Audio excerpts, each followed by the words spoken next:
Hey church, Pastor Shane here, another community group discussion starter video. This week we wrapped up our series called Entrusted Stewardship as a Kingdom Mindset, and we talked about stewarding our service. Pastor Yoder came in and gave that message, and really thankful for him. And he got us thinking about the fact that we are called to be servants of Jesus Christ. In fact, his first point was our identity. That our identity is to be found in the fact that we are servants. We are servants of the Lord. There's even some illustrations within the scriptures that describe us as being kind of slaves to Christ, which I think with our history is uncomfortable, but at the time it was written would make sense that we're part of this household that we are serving. And we have a great master that our lives should be identified as not only following and obeying, but seeing ourselves as a servant of him. So service, when it comes to the believer of Jesus Christ, isn't just something that we do, it's something that we are. We are servants. It's part of our identity. And we kind of think of our lives that way. It kind of shifts the way we think about a lot of things. And actually it fits perfectly with this idea of stewardship overall, that God is ultimately owner of everything. And there's a sense in which we are servants to God in everything. Because of his grace and his kindness towards us, that is a servant that does very well. And our work is not overburdensome because of that. But at the end of the day, we want to look at our lives and all the things that we have and all the things that we do and realize in all these things, I'm a servant of the Lord. And I like to talk to people sometimes about this one when it comes to their workplace. Some people say, well, you're in a ministry job, Shane, so you're serving the Lord.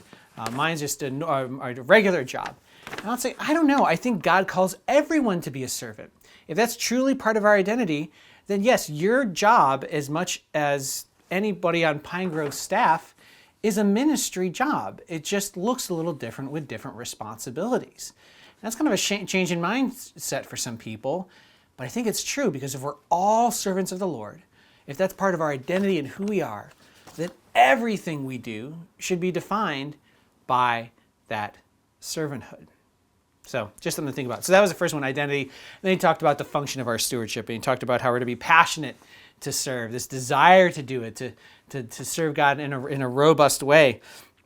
That should be a priority for us to serve. We look at all the things we could do in our life. We need to make sure that we make room for rest and all of our responsibilities, that serving the Lord is a really important part of what we are doing. It needs to be one of the priorities that we put first and foremost in our life. And last, we want to practice our servanthood. That doesn't come necessarily automatically all the time. It's something that we get better at and that we grow in and we develop in over time. And what a blessing that process is. This week, you're going to talk a lot about serving, obviously, but specifically about your spiritual gifts, because he didn't really touch too much on that, and that was good. I'm glad he captured service as a whole. I did also include something for your groups. It's probably something you have to do ahead of time, but it's a spiritual gifts inventory. I didn't pick the best one for you. There are much better ones that are much more thorough. What I did, though, is pick a simple one for you to kind of be a discussion starter for you, to kind of have a little discussion about if there's anything you found in here or what kind of spiritual gifts that you might have. And this might be a good discussion, just as a discussion starter. I'm usually not a big fan of spiritual gift inventories because overall, this is like a spiritual activity. It's us using something that we cannot necessarily see that God has given us. It is serving with our spiritual gifts. It comes from his empowerment and also comes with the opportunities he gives us. So these sometimes fall short in kind of capturing the robustness of what spiritual gifts are all about. But they can be a good discussion starter, and so that's why I'm providing it for you today. If your group is looking for something more robust, we've been kind of looking at different spiritual gifts, tests, and inventories.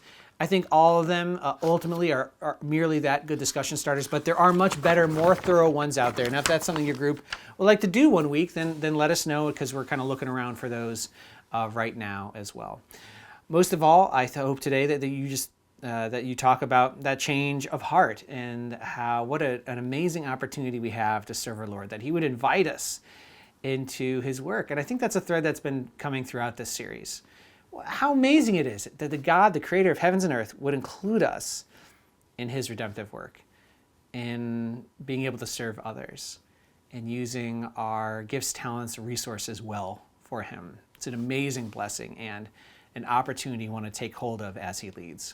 Hope you have a great discussion.